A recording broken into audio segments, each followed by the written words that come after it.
It'll probably start to fill up, so maybe I can say some meaningless things until more people are here. How was breakfast? We will actually get going, because that way we can stay on time. So we had a previous panel that talked about many things related to Section 48 largely, or Section 48 at this time, commercial tax credits and some of the rules around those things. We're going to stay with the commercial tax credit area, tax law there, but we're going to focus on two other topics. They're really important topics that really could grow the ground source heat pump industry if we can sort out how to manage them a little bit better than maybe we are now, or just start to understand them better. So we thought we would pull together a panel, and that panel would go through and talk to us about the transferability, which is different than in the past. It was only a 10% tax credit some years ago before the IRA, and that 10% almost didn't make it worth structuring a lot of the deals. There was almost no deal that was big enough that we really saw transferability happening too much. Maybe the panel will have thoughts about that, but it doesn't matter. But now that we can get to 30%, 40%, it's possible to get at 50%, that transferability becomes more attractive. Projects are getting larger, which we've talked about. Again, that transferability becomes more interesting, and we'll talk some about that. Elective pay, I think, is just a stunning change. Also, we hear direct pay, it goes by a few different names, but to have entities that don't pay federal tax being able to take advantage of the tax credits through elective pay, basically makes it a refundable tax credit, is just stunning and new. And the newness of it, I think, is good to hear about some of the rules around that and how it all works. So we're going to get into that with this panel, and then also have some interaction with all of you so we can figure out what you want to hear about specifically. So I've got Jacob Goldman's going to start us out from Energy Tax Savers, famous from our last panel and from any other conference that you may have seen him at. And we start him out just to make all the other panelists look, it has to up their game. So, yeah. Derek definitely, he has little trained animals he's going to work with on that. So Derek Silverman from Basis Climate, mostly around transferability. And then Sara Ross is going to talk more about elective pay, and David Burton is going to talk about whatever David Burton wants to talk about. But he has some prepared remarks, so he'll probably cover those at least. So I'm just going to get going with Jacob, because everybody likes a good show. Jacob Goldman. For you, if you want it. So you guys are the part 2 attendees. The part 1 attendees were really lame. There's been 2 years of IRA. Come on, part 2 attendees. No, 2 years of IRA. Let's go. We're better than the part 1 attendees. Let's go. Okay. There you go. So if you want to connect with me, QR code. Take out your phone, shoot the QR code. You can connect with me. It looks like all of you were part 1 attendees. I apologize for offending you. QR code. We're going to just introduce elective pay. We're just going to introduce the haircuts. Anybody like a good haircut? Haircuts. We're going to talk about start of construction, and then we'll talk about credit transfer. And these guys are going to, build on that after. So here it is again. 2 years of IRA. Woo! Okay. Ground source. You see ground source there. What was transformational here is this Section 6417 and this Section 6418. Both of them are transformational legislation. Raise your hand if you do projects for states. Do you do project for states? Keep your hands up. Reach underneath your chair and pull out a tax credit. Where's our not-for-profits? Where's our not-for-profit? Reach underneath your chair. Nobody's doing it. Come on, under the chair. There's a tax credit. Not-for-profit, state and local governments. Tennessee Valley Authority. I don't get a lot of Tennessee Valley Authority in New York. Tribal, any tribal, Alaska Native, and then rural electric. All of them are not taxpayers, yet they get an elective pay. They're going to get the same exact tax credit. These same tax credits, they're going to get these same exact tax credits as if they were a taxpayer. And now, because of Section 6417, they get these same requirements. Now, there is a requirement. You have to pre-register. So, when do you pre-register? Anybody? Obviously, you pre-register after your project is done, okay? So you do your project, and then you pre-register for the credit, okay? I'm not kidding. You pre-register after the project is placed in service. That's when you pre-register for the project. Because there's this special way to get tax incentives for state and local governments and not-for-profits. And by the way, anybody doing federal projects? Federal projects? Raise it high. Underneath the chair. Nothing for you. There's nothing. There's no incentive whatsoever for those federal projects. So there's some haircuts. There's 6417, state and local governments, not-for-profits. They got this special way to get tax incentive, and so there's some special haircuts that could possibly occur. So if you use tax-exempt financing, there is a 15% haircut. What does a 15% haircut mean? It doesn't mean that if you had a 30% credit, it now drops to 15%. It means that if you had a 30% credit, it drops to 25.5. If you had a 40% credit, it drops to 34. If you had a 50% credit, it drops to 42.5. So if you use tax-exempt financing, there's a haircut, your credit is reduced, okay? So that's one of the haircuts. The next haircut is related to domestic content, and it is a 10% haircut for projects that are started in 2024. In 2025, if you're solar, wind, etc., it turns to a 15% haircut, and then it turns into a 100% haircut in 2026. Why did I say solar, wind, etc., but I didn't say ground source? And I think IRS is going to mess this up, but ground source is special. It stays in Section 48, so the rules don't specifically say that ground source is going to be affected by these other haircuts in the future years.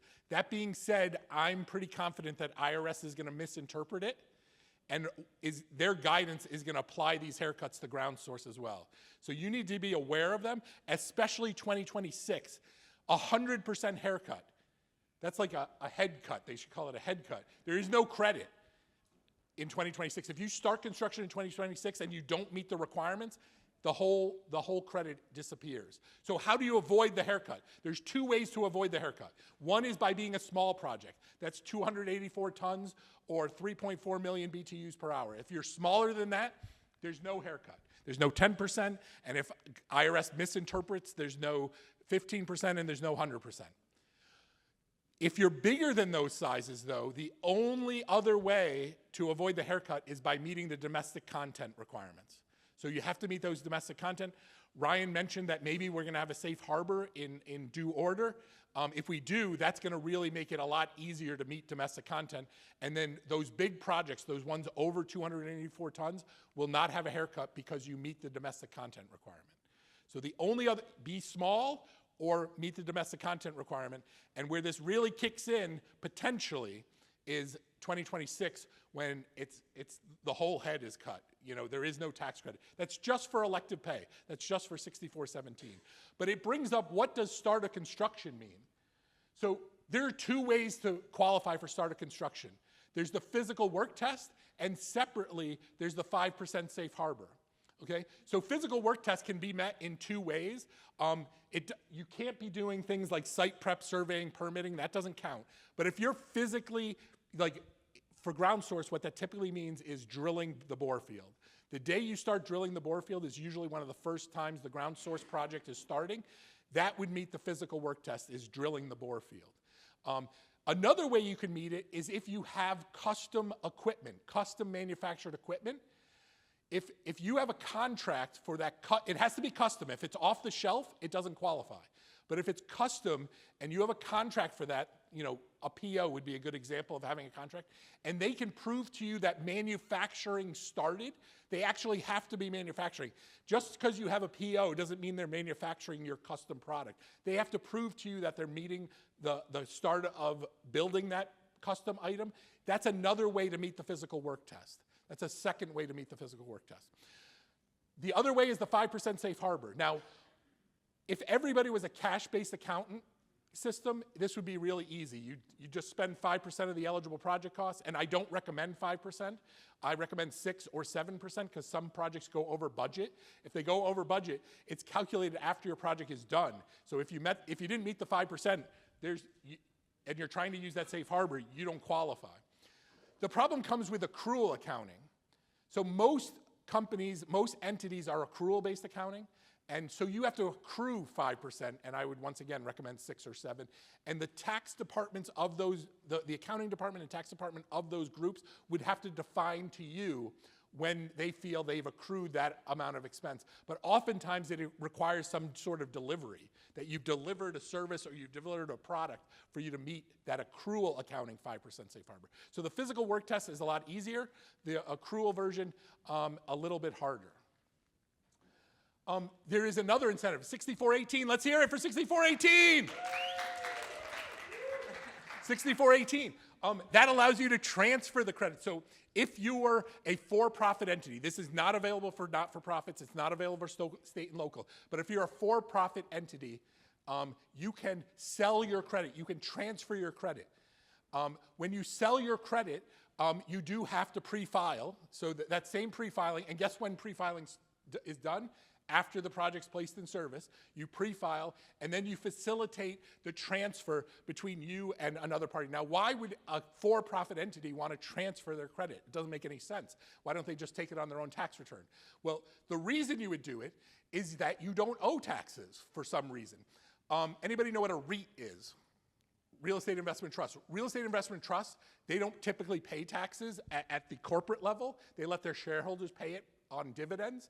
And so they are very much interested in selling these credits because they can't really benefit from them directly. Also, if you're a non-profit, if you're a for-profit business that happens not to be making money at the moment, that might be another reason that you want to sell your tax credit, because then you can put it in your pocket, time value money. Let's have the money in my pocket now instead of waiting until I'm profitable down the road. Okay? Do I have more? I think that's it. So if you want to connect, the QR code on the right-hand side, that's how you connect, and I'll be here to answer questions when the other speakers finish. Okay? Thank you.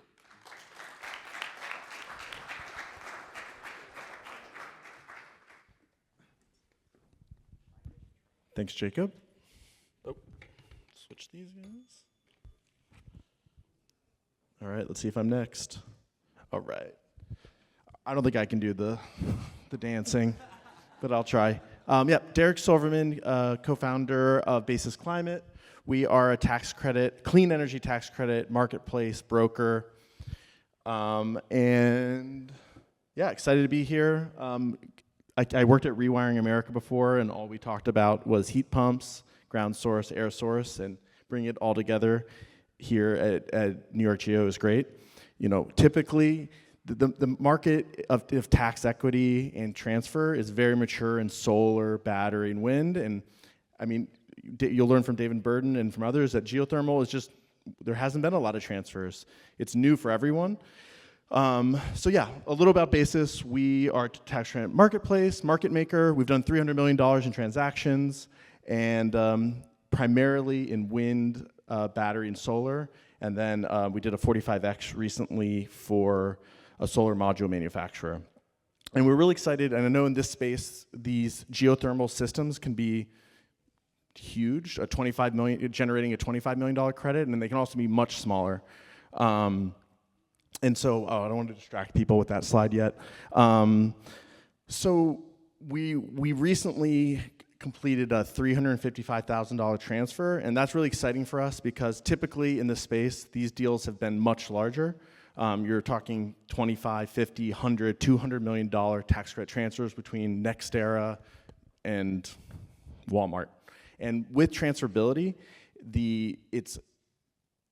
that before we were doing tax equity, it was a super complicated transaction. And now we have this new mechanism, 6418, which Jacob spoke to, which has just brought a lot more corporates into space who do have tax liabilities, and they're interested in buying your credits.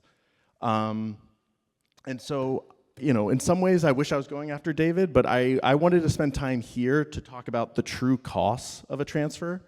So you'll typically hear that if you have in this example, if you as a geothermal developer, you're a REIT, you're gonna put in let's say a $20 million system, and it's gonna generate a $5 million credit. What is the true cost? You'll hear that the credits transfer, for a credit that size, around 92 cents. That's what a buyer will pay. But you have to think about all the additional costs to hire David, to hire Jacob, to hire us, to basically bring those credits to market and get them sold. So when you're looking to transfer a $5 million credit, the market right now is, you're gonna see a buyer's gonna wanna pay 92 cents on the dollar, and then you're gonna have basically equal in transaction costs. So that's gonna be the money you spend to do a cost segregation and an appraisal, a broker fee, buy-side legal, sell-side legal, and then potentially tax insurance.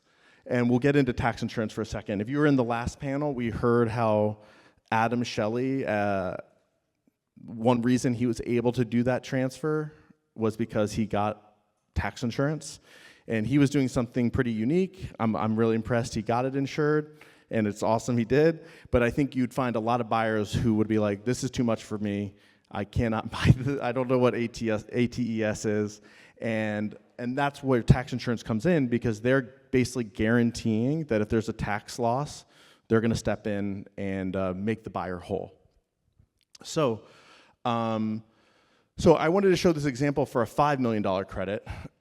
Thinking about systems like people who are doing geothermal systems, would you say the average CapEx in this room for projects you work on is above 20 million or below 20 million? Raise your hand if it's above 20 million. Okay, below? How about below 5 million? Yeah, so we have systems all over the place. But what I can tell you is that the transfer market is here to support all those transactions. The smaller the credit, the thinner the market, and the higher the discount. And geothermal is still relatively new, and it's a harder sell to buyers. But it's over time, I think that will change. So I just wanted to compare a $5 million transfer to our $1 million and just see how some of the cost structure just you can't get away from. Because you still have to spend a certain amount of money. I'm not sure you could hire Norton Rose to do the $1 million deal, but you probably could hire a law firm to do it and do a good job. But it's, these are fixed costs you just can't get around of. So on a $1 million transaction, a buyer is going to want to hire more of a discount. You might be able to save a little bit of money on the cost segregation because it's going to be a simpler system. You have the broker advisor fee, and then you have these legal costs. And one thing to point out is that if you do need tax insurance because you as a seller just don't have a strong balance sheet, and the buyer's gonna be like, well, if the IRS calls bullshit on this transaction, and who's gonna make me whole? Buyers do not want to buy risk. They want someone else said this line, and I use it a lot, is that they want belts, suspenders, and belts on these tax credits. Like, they want them real wrapped up, like no risk. And they're not investors, they're tax directors, and there's no real, they're capped upside. So they don't want to see a problem down the line. So if you can't guarantee the credits with a strong balance sheet, then you go to the tax insurance market to fix that problem. They charge for a $5 million credit, let's call it 3%. The problem is that the tax insurance market doesn't really work for a $1 million transaction or $2 million. Just the fixed costs just start ruining the economics. That cost will jump to 10% to 12% on 1% on a $1 million tax credit transfer, And frankly, they just don't even want to bother, the insurers. So I just wanted to kind of highlight what the true cost of a transfer is, and then think about additional things you need to think about is if your system is larger, are you doing PW, the prevailing wage and apprenticeship work properly? You might want to hire a consultant, hire an accounting firm to do a report for you. And then if you have a complex system, do you need a tax opinion from a law firm to get the insurer comfortable, the buyer comfortable with your project? Great. Yeah, so just market observations. When you're going to market with these tax credits, it's a more liquid market in Q3, Q4 of each year. Once buyers have more confidence in their tax position. Buyers aren't eager to sign forward commitments unless it's with existing partners. And then, yeah, as we talked about, like geothermal, fuel cells, RNG, all feel a little scarier to buyers. They love a solar ITC or a wind PTC because just there's a lot more precedence and it's been around for a lot longer. But my one, I think, positive note about geothermal is that third-party ownership sounds difficult because of that doctrine. And so it's likely this is owned and operated by the real estate firm, and they're motivated to it's a core building system. So I think to a buyer, like, this thing's gonna stay online. It's providing heating to the building. I think, so that lowers recapture risk. And then the financial engineering that happens in other credits, I think it won't happen with geothermal because there's not this third-party ownership developer who's trying to increase the value of the ITC. So I think when you go to market, it actually might look, when you look at the actual risk vectors, it's gonna look cleaner. They just have to get over the fact that it's geothermal, and that's our job, and the lawyers and everyone to be like, it's just another ITC, another investment tax credit. So yeah, Derek Silverman, Basis Climate. If you have projects and you're looking to transfer the credit, give me a ring. Thanks, that was great. Do you want to use podium mic or do you want to use handheld? Oh, I'll use the handheld. Oh, look at that. Yeah. Yeah, Jacob sets the tone. Derek, here you go. Is that you? No. Right. Appendix. Everybody gets the slides later. That's me. That's me. Great. Thanks for having me here today. My name is Sara Ross. I'm with a nonprofit called Undaunted K-12. I feel like I'm a Geo groupie who's finally been invited onto the bus, so thank you all for having me. This is my first time here at New York Geo. So I'm a recovering solar person, and I feel like these tax credits have been following me around. So when the IRA passed 2 years ago with direct pay, I got really excited about the opportunity to bring the experience I've had with these tax credits for solar to our schools through this new payment mechanism called direct pay. So for the last 2 years, we've been running around the country as a nonprofit, talking to schools about this new opportunity to bring in these federal dollars to make their schools healthier, more efficient, more resilient, and more equitable. So as you all may know, 1 out of every 6 Americans spends time in a school building every day. How many of you have a kid in a school right now? It's Wednesday, the middle of the day, right? Our school buildings are key public assets. We heard from Jack last night, 50% of those schools have an HVAC system that needs replacement. So the exciting opportunity here is over the next decade, we can harness these federal dollars to improve and replace all those ailing HVAC systems. And of course, our schools come with a big carbon footprint, and we already spend lots of money on school buildings, $114 billion. It's not enough, but it's still nothing to sneeze at. We can spend those dollars smarter now. So this campaign, in its essence, what we are trying to do is trying to drive what are these uncapped, non-competitive federal dollars. We want to make it billions into our school buildings. That's going to do a lot of good things. And one of the last things I would say, down here in the lower right-hand corner is we really feel like schools are a great place to drive public awareness of both this technology and these direct pay tax credits. So I love, Ryan, your confidence last night about IRA, this isn't going anywhere. And we know it's going to be a bit of a knife fight, and direct pay, has its own vulnerabilities in terms of a different kind of a beast. So we want to protect direct pay, and one way to do that is to really show our schools are important recipients of these dollars. So we're trying to shine a big light on all the dollars that are going in for direct pay.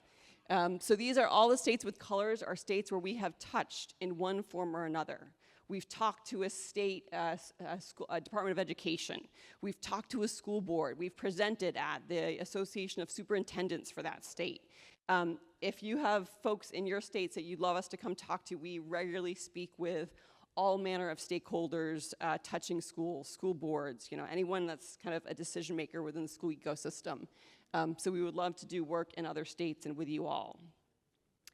So the IRA could end up being the largest ever federal investment in our school buildings. How would that happen, right? We have all these different clean energy technologies that are eligible. You saw Jacob's table, right? A long list of them.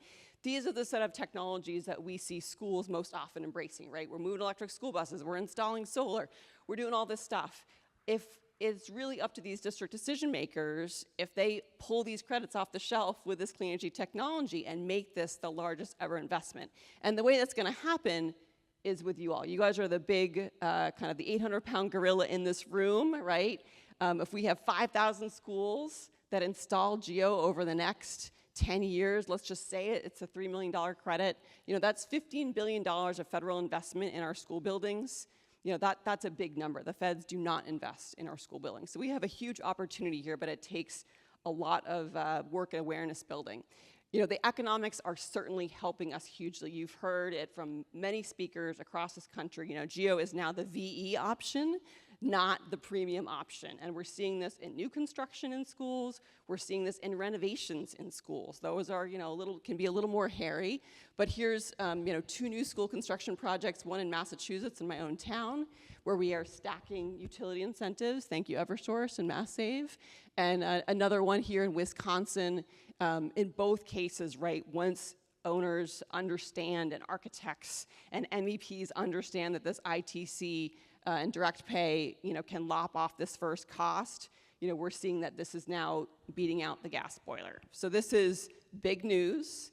Architects of schools still don't know this, right? Lots of them. MEPs working with schools still don't know this, right? So this is an important message that we have to get out because those are the decision makers in these school building projects early on that are deciding, which HVAC system should we design into this new school build. So we're kind of chasing, these decision-making processes right now and trying to make sure that they know to make this adjustment for this tax credit.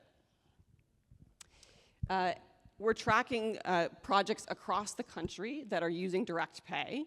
We're tracking it for all the technologies, but if you just, I've selected just the green dots for this crowd. So we're tracking over 80 projects that are ground source that we believe will be direct pay eligible across 58 school districts in 26 states, and I'm sure that's just a fraction. So if you are doing work in school districts, we want to know about it. We want your dot on the page. If you're trying to convince a school district to do a GEO project, you can look on this map and see another school district that's doing it and going to be doing it with direct pay. We're then turning, some of those stories into great media hits.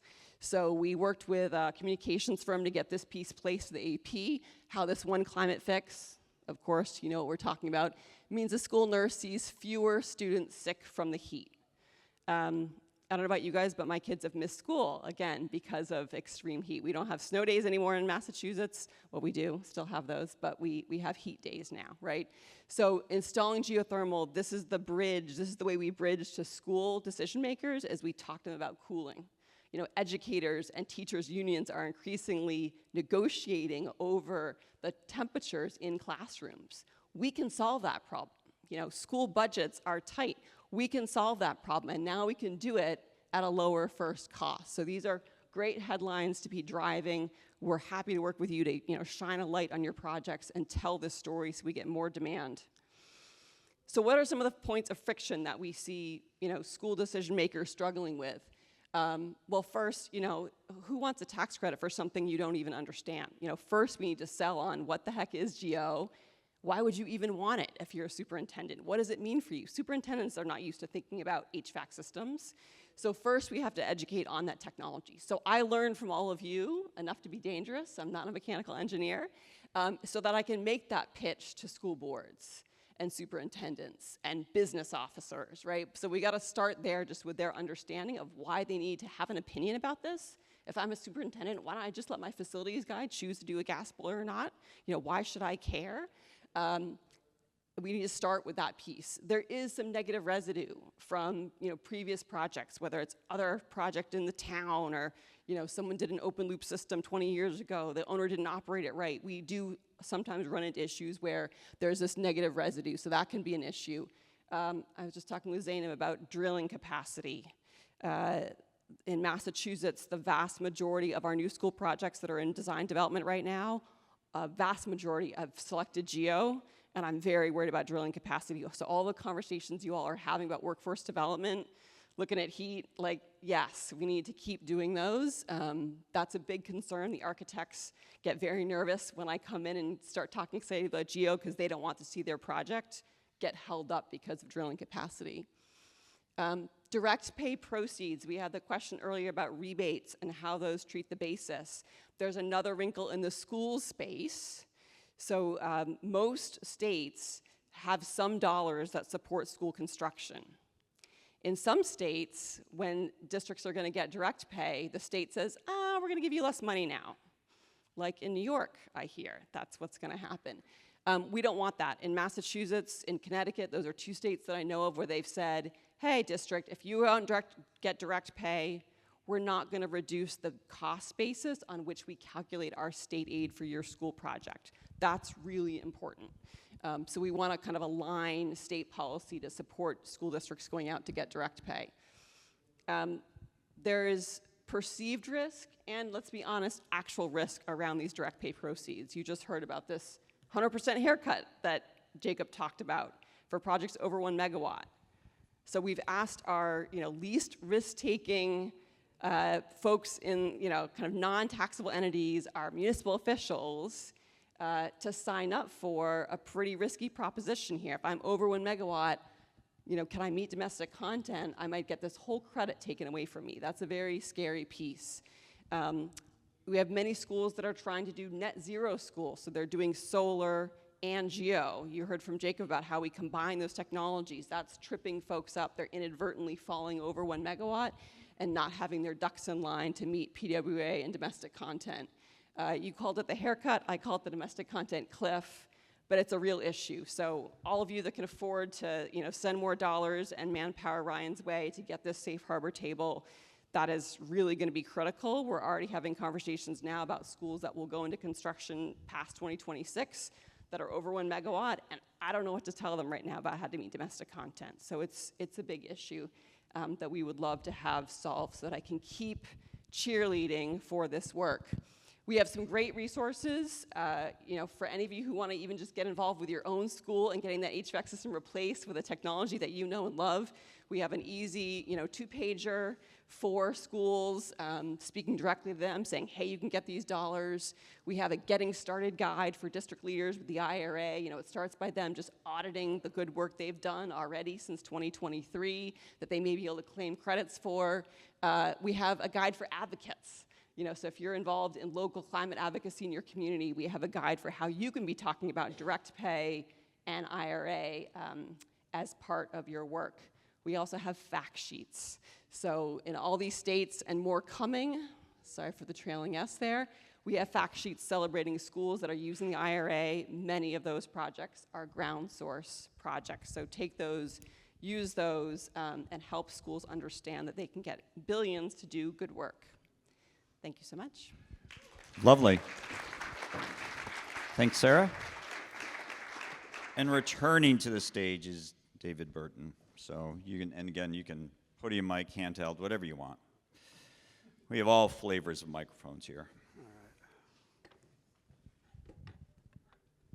All this stuff is available for download. So people taking pictures of the screen. You're going to get it. So, David Burton, I'm a partner at Norton Rose Fulbright here in New York City. and my specialty is tax.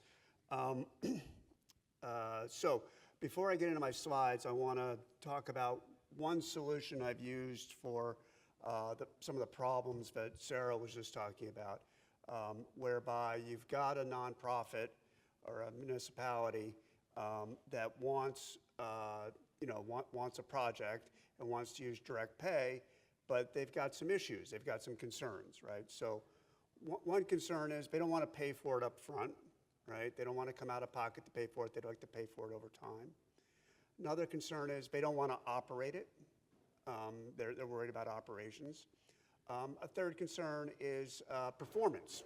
It's a pretty, even if they're paying for it over time, it's a pretty big investment. What if the thing doesn't work, right? But nonetheless, they would like to take advantage of direct pay because we've got these third-party ownership issues we talked about on the prior panel. They want to avoid that.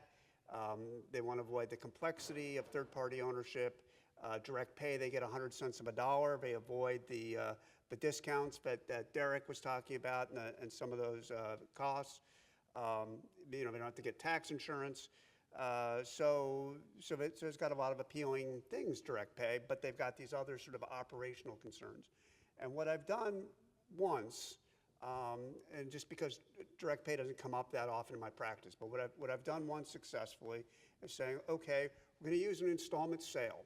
All right, so the geothermal company is going to sell the project to the nonprofit on an installment sale basis, whereby the nonprofit's going to, let's say, pay for it over 20 years. Okay, I'm going to pay for it over 20 years. The geothermal company will also enter into an operations and maintenance agreement whereby it says, okay, I'll do the maintenance, I'll take care of it for you, and it will give a performance guarantee. It says, okay, if it doesn't perform at this level, I'll owe you some sort of damages or I have an obligation to fix it. So you do all that, right? And then what the tax code lets you say is, okay, with that installment sale, even though you're going to make those payments over 20 years, you get the basis today. Okay, even though you're going to make the payments over 20 years, you get the basis today, but you have to back out an interest factor, and you have to use at least the applicable federal rate, which is published by the IRS. You can use a higher rate, but you have to at least, that sets a floor. You have to back out that interest factor. So you don't get direct pay or ITC or elective pay on interest, but you do on the principal part of it. So this again solves the problem of, allows them to pay over time. They can pay over 20 years or whatever period you want. I'm just throwing out 20 years. It could be 5 years, it could be 30. There's no set time period. Whatever the parties contract for. They don't have to operate into a maintenance, and they have a performance guarantee, but nonetheless they're qualifying for direct pay. Also, it could work for transferability. So, if you have somebody who says, okay, I want this project, I don't want to do third-party ownership because of all these issues about that, let's use transferability for profit entities. So it could work the same way of transferability. You avoid split ownership, you avoid limited use property because the landowner, building owner owns the whole thing. So those are just some ideas as to how to get creative with structuring to avoid some of the pushback from customers on these projects. So on to the slides. So here's our data from my firm's transferability deals. So the range of prices we've seen have been 83 cents to 97 cents. Our average price is 93.1 if you just look at how many deals we've done. But if you weight it, it's a little bit higher, 93.7. And I think it's gone up before, but we haven't yet handled any transfers from geothermal heat pump projects. So overall, we've done about $6 billion with a B between 2023 and 2024. Eligible taxpayers for transfers, basically you have to not be tax exempt. I think we've touched on this already, so I'm not going to spend a lot of time on that slide. And then Jacob has kindly talked about the pre-filing process, but here's a slide on that. But again, the project has to be placed in service before you file. I get these calls all the time, like, I'm designing a project. Do I have to register it for transferability? No, you don't have to register. You're just designing it. You can't even register until you're placed in service. And for a while, the IRS fell behind, and so it was concerned it wasn't going to get all the registrations for 2023 credits processed by October 15th when those corporate tax returns had to be filed and you had to have your registration number. So the IRS said, we're not going to process any more 2024 credits until we get the 2023 credits all done. So it's like still like September 15th or so, they weren't even processing 2024 credits. So you could register it, and your registration just sat there and waited for the IRS to, process it. So, there's really not a risk of being too late to register. I mean, you have to have the registration number before you file your tax return, but people seem to be overly focused on registering soon enough. We had someone submit like within 6 days of registration. That was a little too close. A little too close. Yeah, that's a little. They did get it. Yeah, it's a little anxious. Yeah, it's a little anxious. Yeah, you don't want to. One-time transfer requirements, right? So, Derek can't buy the credits and resell them. So he can act as a broker and he can facilitate and match make through his website and through his services, but he can't buy the credits and then be like he's going to resell them. So you can't like bundle the credits. You can't kind of like underwrite the credits in an investment banking sense. It's like, okay, I'm going to go and buy all these credits and warehouse them and then I'll sell them out in little pockets. You can only sell the credits once. So that's important. Also, people wanted to be able to say, okay, I want to be able to sell the credits to a nonprofit, and then the nonprofit apply for direct pay, right? So I'm like the Harvard University endowment. We go out and going to buy a bunch of tax credits. I don't actually need them, and then I'll get direct pay on them at 100 cents of a dollar when I paid 90 cents of a dollar, and I'll make 10 cents. The IRS said, no, we're not allowing that. They actually softened that a little bit and said that they would entertain comments as to when that may be appropriate. So that's called chaining, when you kind of chain it together and you say, okay, I'm going to sell it to the nonprofit, and the nonprofit gets direct pay. The IRS said no, but they'll entertain comments about it. I think a few comments have been submitted. I don't have a lot of optimism that the IRS is going to be terribly sympathetic about that one, but we shall see. And then you have to pay for it in cash, right? So you have to get paid in cash. You can't say, okay, I'll sell you credits and you give me steel or you give me consulting services. You have to get paid in cash. Can't be paid in Bitcoin. Can't be paid in euros. It's got to be paid in U.S. dollars. And then here's some more sources on these topics from my blog that you may find to be useful. So those are links, and then the taxequitynews.com is my blog. But there are a lot of stuff on transferability there. So Lovely. All right. Thank you, David. Well done. So this one's for you, Chris Winkler. So it is that really exciting time where we hear what the audience has to say. So I want to just open it up to questions. And so, Chris, things need to be said into a microphone, so I'm going to get rid of this. This is your talking stick, so only one of you can talk at a time. Don't talk when you don't have a microphone. It'll make me upset. Go.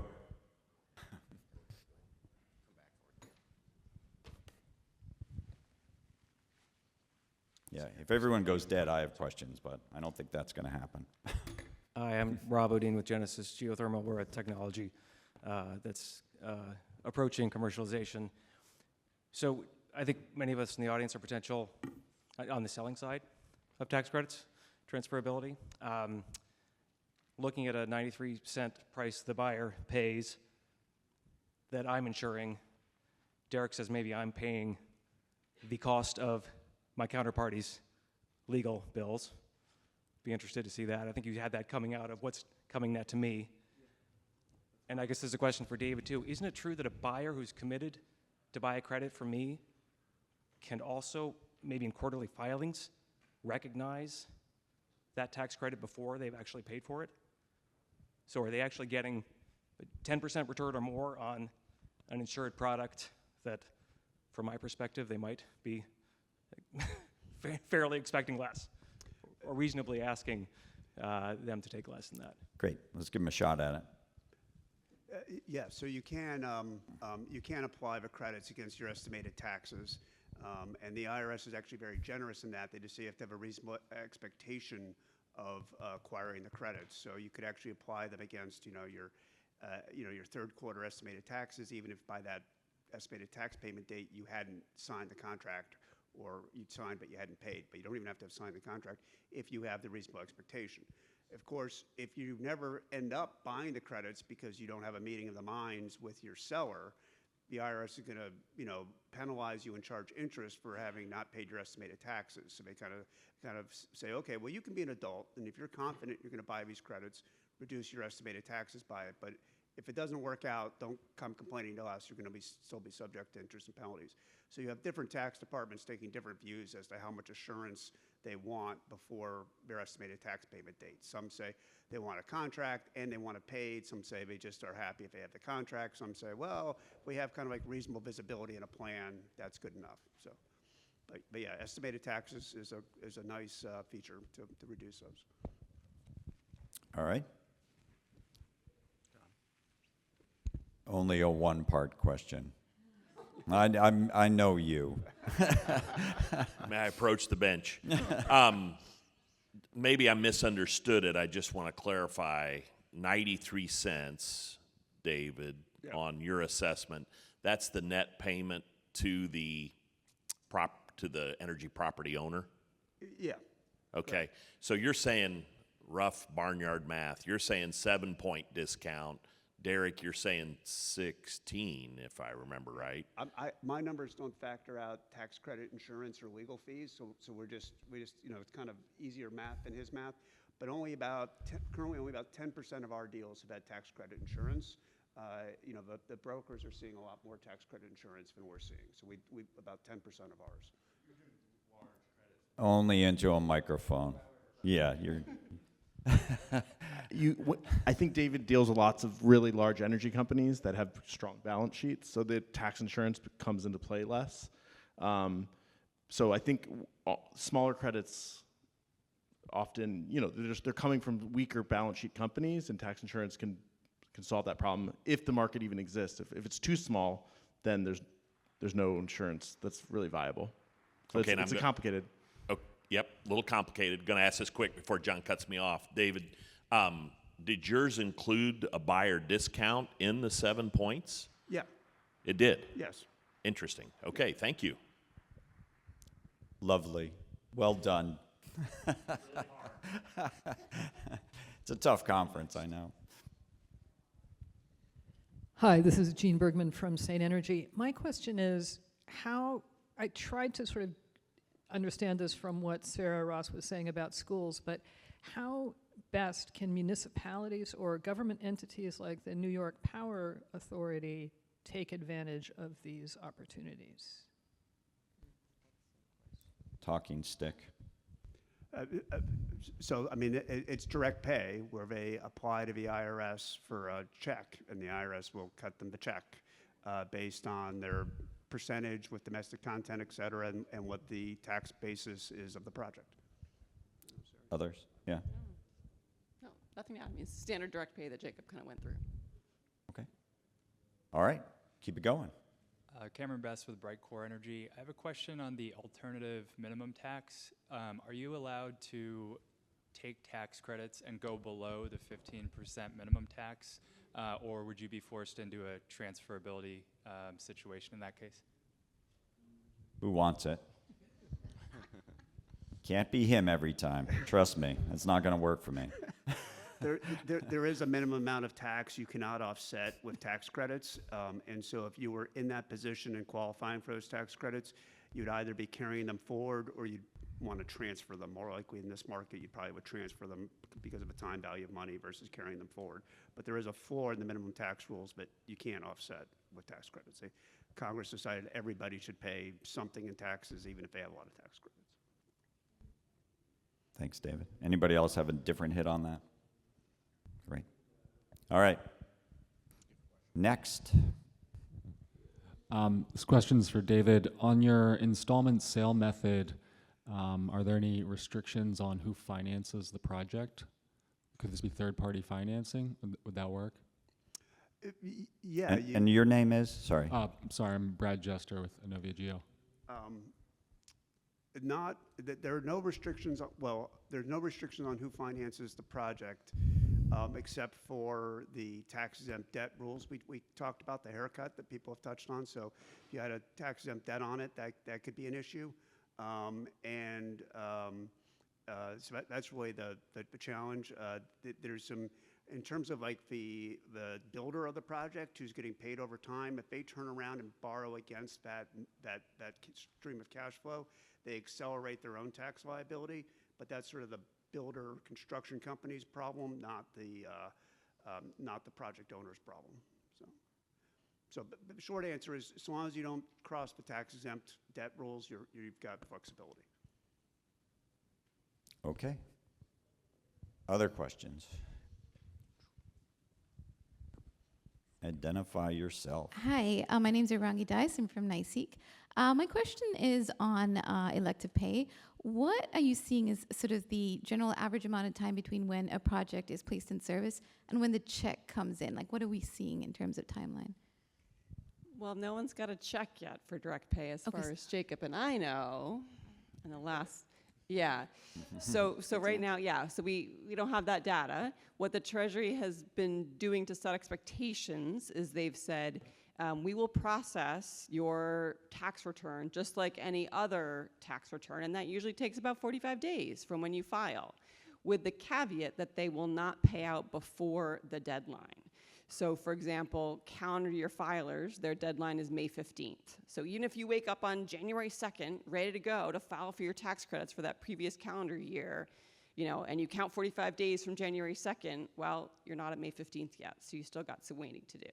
So 45 days, but not before the deadline for your 12-year accounting period that you're choosing. Got it. Thank you. Do you want to add anything, Jacob? Talking stick required. I agree. Well done. Other questions? So I have some thoughts that I wanted to ask the group. So tax credit transferability is really something we just haven't played with much, maybe at all, hardly. What does the panel think about? What kind of size transactions do we think start to meet that threshold is one thought, and John Thomas is getting around to that in some ways too. And then also, how do we create a market? Because I don't think we have one really. I mean, not that I know of, and usually I would know, or at least somebody would tell me. I mean, how do we make these things actionable for this group?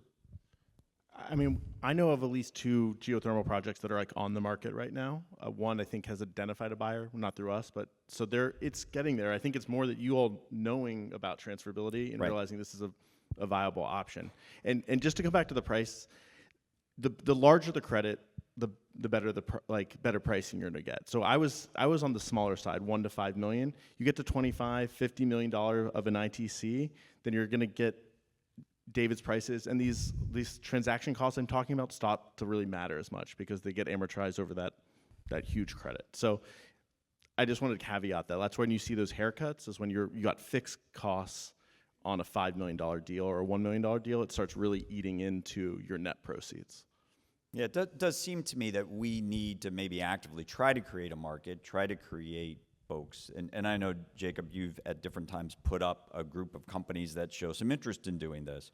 But I'm not sure that we have any sort of focused effort to really create that market, to lower the risks. I love how you stacked up all the transaction costs and things, because just the simple, cost in the dollar, we really need to think about those. And a lot of our transactions are, in this world, in transferability, relatively small. The one thing I would add is there is potentially a market out there that will develop, and that's within each individual company's accounting firm. So the accounting firm could facilitate between their customers a transaction. And so when we go smaller, that might be a location where the accounting firm might be willing to facilitate that transaction within their own house. You're introducing one of their own clients to one of their own clients. So I think there's the potential for a marketplace in that area in the future, especially for the smaller projects. Yeah. Yeah. Off to David. The last I heard, accounting firms, and I'm hoping it's coming down, but when they first got into this, they were saying they wanted 1% just to make introductions. So I think the idea that the accounting firm's going to kind of do it out of the goodness of their heart is probably a little optimistic. Yep. Just, I'll get to you in a second. Just also maybe think about what transaction number, and talk about it either in terms of project size, but probably the size of the tax credit is really what we should focus on, right? Not necessarily the $20 million project. It might be the 30% of that. The tax credit amount is really the number that you're going to look at, right? Yeah, that's the face value of the credit is what the buyer of a credit is thinking about. Because is there a 30% ITC rate? Is it 40 when you add energy community? But when the brass tax is like, what they have a tax liability, they would like, that's 10 million, and they can buy a tax credit for 75% of that. They want a $7.5 million tax credit. Many buyers would like to do as few deals as possible to hit their tax liability. Now, there's also an argument to be made that they should be diversifying their risk across different credits, but it's still a decent amount of work to get these transactions done. It looks like a little M&A deal. And so, I mean, how we make a market is that you guys bring us projects, and then we'll go start introducing the buyers, and Dave will start structuring it, and Jacob will start diligencing things. And so we just haven't seen a lot of geothermal. We see so much of the other technologies. Right. And one thing we didn't touch about on this at all is the recapture. And there's a 5-year recapture period that if you were to sell the building without any like structuring, you would owe back the tax credit to the government on a 20% kind of amortization schedule. So if you sold it in year 2, you'd owe 80% of the tax credit back to the IRS. And so people who are thinking, if you're an owner and operator of a building, if you own it, you're going to own the geothermal, but you also thinking about selling everything, this whole building within these 5 years, you're creating a recapture risk. And there are legal, structural ways to mitigate that. And that's a David Burton thing to work on. I'm going to take another question. I think somebody's back there, Chris. Not that I don't love to hear from David, I do. Ron Kamen, Earthkind Energy Consulting. So, quick question on safe harbor. So, I heard 5 to 7% would be a good thing to do. Can you put in architecture fees, engineering fees to count against that 5% in the future?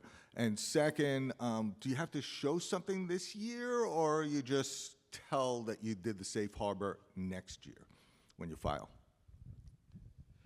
Yeah, you have to have it in your pocket in order to prove. The only time you're ever going to be called to the mattresses on it is when you're audited. So it's something you need to do to know that you're going to meet the requirements into the future. For the 5% safe harbor, you have to accrue 5%. If you're doing it that way, architecture and engineering fees do not count as physical work. It does not count as physical work. Surveying doesn't count as physical work. Permitting, even site preparation doesn't count for physical work. A geothermal test bore? We have to drill one. We're going to use it later. That's a gray area, and I would say that it would be closer to a survey than it is to actual physical work, especially because of the timing. The test bore happens, well before you're actually continuously doing physical work. But that one item is something that, especially if you're going to use that bore in the future, maybe you can have an opinion on that. I wonder if David has any thoughts on it. So in terms of the services, they could, in theory, qualify for the 5% safe harbor because that's a different standard than the significant physical work. So they could in theory, but they have to be provided, and that's a tax term of art, and it's difficult to know when architecture or engineering services are provided, right? We know when equipment's provided because either title transfers or it gets delivered or you accept it, right? There's not really, architectural services aren't titled, it's not delivered, there's not really a concept of acceptance. So generally people avoid trying to meet the safe harbor through architectural or engineering services because it's not clear as to when those services will be provided under the tax law. I'm sorry, I didn't hear you. He said, how about a deposit? Yeah, deposit doesn't count because it's a deposit. You have to pay it, and you have to pay it and incur it. So a deposit's not incurred. A deposit, from a tax perspective, viewed as making equivalent to making a loan. That doesn't mean you have to pay but you have to have paid the 5%, not just made a deposit, and it cannot be refundable. You can't be like, oh, if I change my mind, I get it back. But that doesn't work. All right, we are at time, and I just want to, well, first of all, big thanks to our panel here of experts. Still lots to think through on this and lots of work to do. I'm wondering how many of you are around and how many of you are leaving, just so that people know. Yeah, I'll be around for a little while, but leaving after lunch. Okay, so, and you're maybe here through lunch? Lunch is now. Yep. All right, so grab lunch, should be out there someplace, visit with exhibitors. Contemplate very large projects.